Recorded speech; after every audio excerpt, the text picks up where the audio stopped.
भगवते वासुदेवाय।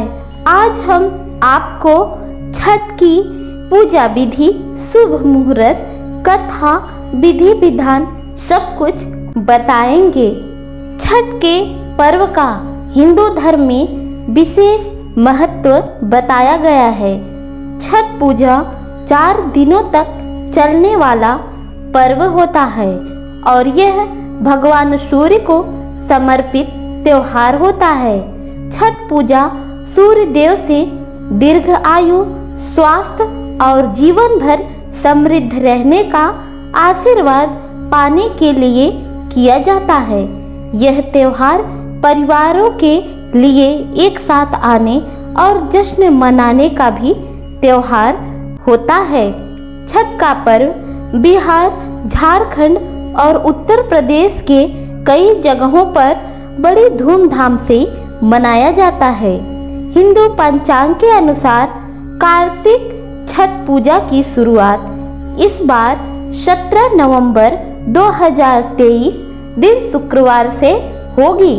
सोमवार को कार्तिक महीने में शुक्ल पक्ष की षष्ठी यानी छठी तिथि से आरंभ होगी।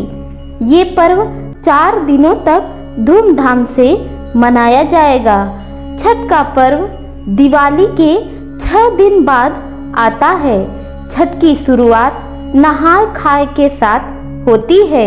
छठ के दूसरे दिन खरना कहते हैं। छठ के दूसरे दिन को खरना कहते हैं।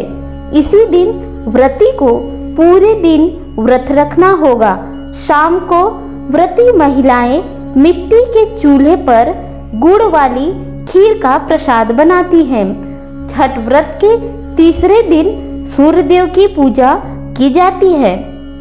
इस दिन महिलाएं शाम के समय नदी या तालाब में जाकर भगवान सूर्य को अर्घ्य देती हैं और चौथे दिन सूर्य देव को जल देकर छठ व्रत का समापन करती हैं।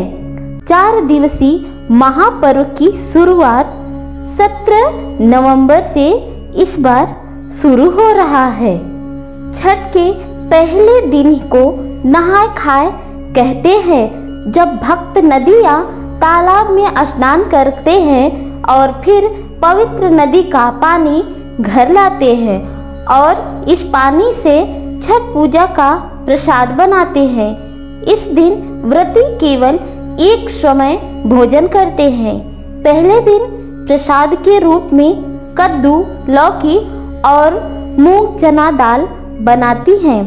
दूसरे दिन खरना कहा जाता है, जब भक्त पूरे दिन उपवास करते हैं और सूर्यास्त के बाद ही कुछ खाते हैं। इस दिन शाम को व्रती गुड़ी चावल, दूध से बनी खीर, चपाती विशेष प्रसाद बनाते हैं। विशेष दिन पर छठी मैया को व्रत, केला, हरी अदरक, पान के पत्ते, इलायची, लौंग, मसालों आदि को अर्पित करते हैं। खरना की रात को लोग छठी मैया के लिए ठकुआ भी बनाते हैं। तीसरे दिन अर्घ कहा जाता है। इसे 2 भागों में बांटा जाता है। संध्या अर्घ में व्रती पूरे दिन घर पर प्रसाद बनाते हैं और दिन के समय दौरा यानी बांस की डंडियों से बनी टोकरी में ठेकुआ और मौसमी फलों को रखकर शाम को परिवार के साथ नदी या तालाब या जलाशय के किनारे एकत्रित होते हैं। व्रती घाट पर बैठकर डूबते सूर्य की पूजा करते हैं और लोकगीत गाते हैं। चौथे दिन अंतिम दिन को सुबह उठकर अर्घ्य दिया जाता है। जब भक्त सूर्योदय के समय सूर्य देव को प्रार्थना करते हैं। सुबह सुबह व्रती अपने परिवार के साथ नदी के किनारे एकत्रित होते हैं। सूर्य को पानी में जाकर जल देते हैं। जल देने के बाद प्रसाद बांटते हैं। घाट से लौटने के बाद व्रती पानी पीकर अपना 36 घंटे का व्रत तोड़ता है और फिर स्वादिष्ट भोजन ग्रहण करता है। छठ पूजा की विधि इस प्रकार है। छठ पूजा व्रत की शुरुआत कार्तिक माह की चतुर्थी तिथि से हो जाती है, जिसे लोग नहाय खाए कहते हैं। इस दिन व्रती केवल शुद्ध शाकाहारी भोजन करता है।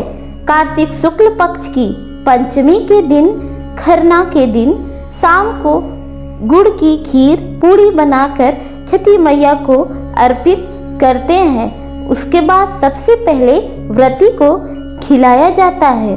षष्ठी तिथि के दिन कई तरह के पकवान तैयार किए जाते हैं।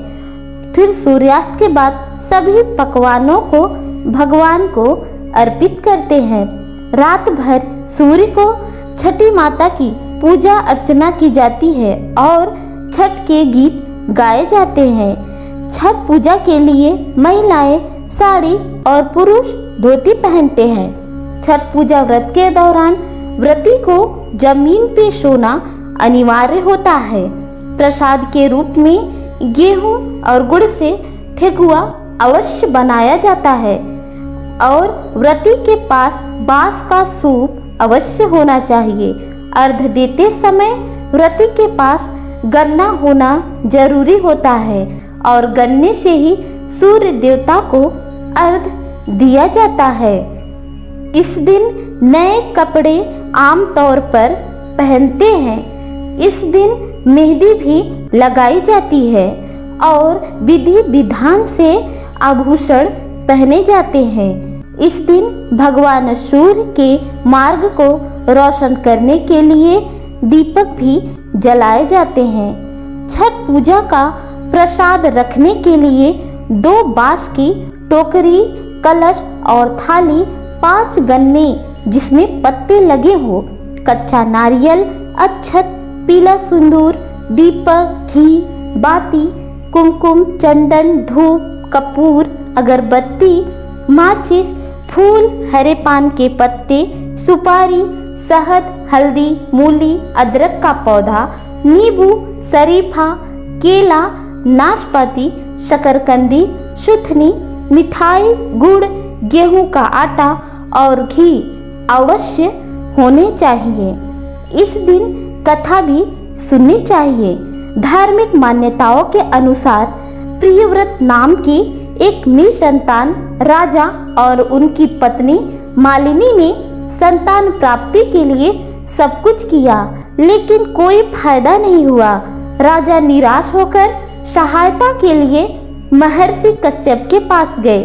तब उन्होंने राजा को पुत्रेष्टि यज्ञ करने की सलाह दी, जिसके बाद राजा की पत्नी मालिनी गर्भवती हो गई और उसने एक लड़के को जन्म दिया, लेकिन दुर्भाग्य से वह मृत पैदा हुआ। जब राजा अपने मृत बच्चे का अंतिम संस्कार करने पहुँचे तो देवी उनके सामने प्रकट हो गई और बोली, मैं षष्ठी देवी हूँ जो दुनिया के सभी बच्चों की रक्षक है। यह कहकर देवी ने मृत बच्चे को स्पर्श किया और बच्चा जीवित हो गया। कहा जाता है कि तभी से राजा ने अपने राज्य में छठ पूजा व्रत को मनाने की घोषणा कर दी।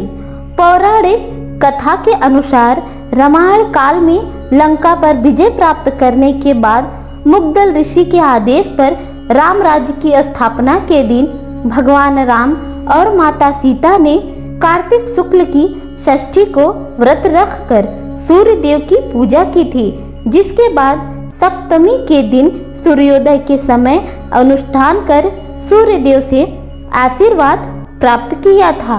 एक और कथा के अनुसार महाभारत काल में सबसे पहले छठ पर्व की शुरुआत हुई थी। राजा कर्ण ने सूर्य की पूजा की थी और वह रोजाना घंटों पानी में खड़े होकर भगवान सूर्य को अर्घ्य देते थे। कर्ण की तपस्या से प्रसन्न होकर सूर्य देव ने उन्हें महान योद्धा बनने का आशीर्वाद दिया था। पौराणिक कथा के अनुसार जब पांडव सारा राजपाट जुए में हार गए थे तो द्रौपदी ने छठ व्रत रखा था। इस व्रत को करने से उनकी मनोकामना पूरी हुई और पांडवों को सब कुछ वापस मिल गया। मान्यता है कि सूर्यदेव और छठी मैया का रिश्ता भाई बहन का था, इसलिए छठ के अवसर पर सूर्य की पूजा की जाती है। छठ पूजा के दौरान तामसिक भोजन का त्याग कर देना चाहिए। छठ पूजा के दिन मदिरा और धूम्रपान नहीं करना चाहिए। सूर्य देव को अर्घ्य देने से पहले जल या भोजन ग्रहण नहीं करना चाहिए।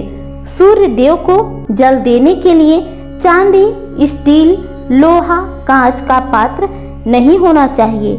केवल तांबा या पीतल से ही जल दे सकते हैं। छठी मैया का प्रसाद बनाते समय गंदे हाथ से किसी भी सामान को नहीं छूना चाहिए। छठ पूजा के दौरान व्रती को जमीन पर ही सोना चाहिए।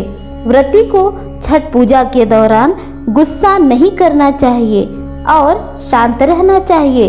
छठी मैया के लिए प्रसाद मिट्टी के चूल्हे या आम की लकड़ियों पर बनाना चाहिए। छठ पूजा करते समय परिवार के सदस्यों को काला या सफेद कपड़ा नहीं पहनना चाहिए। छठ पूजा व्रत के दौरान आपको ब्रह्मचर्य का अवश्य पालन करना चाहिए। पुराणों में माँ दुर्गा के छठे रूप कात्यायनी देवी को छठ माता का ही रूप माना जाता है। छठ मैया को संतान देने वाली माता के नाम से भी जाना जाता है। माना जाता है कि ये व्रत संतान प्राप्ति और संतान की मंगल कामना के लिए रखा जाता है। आप सभी को छठ की हार्दिक शुभकामनाएं। ओम नमो भगवते वासुदेवाय।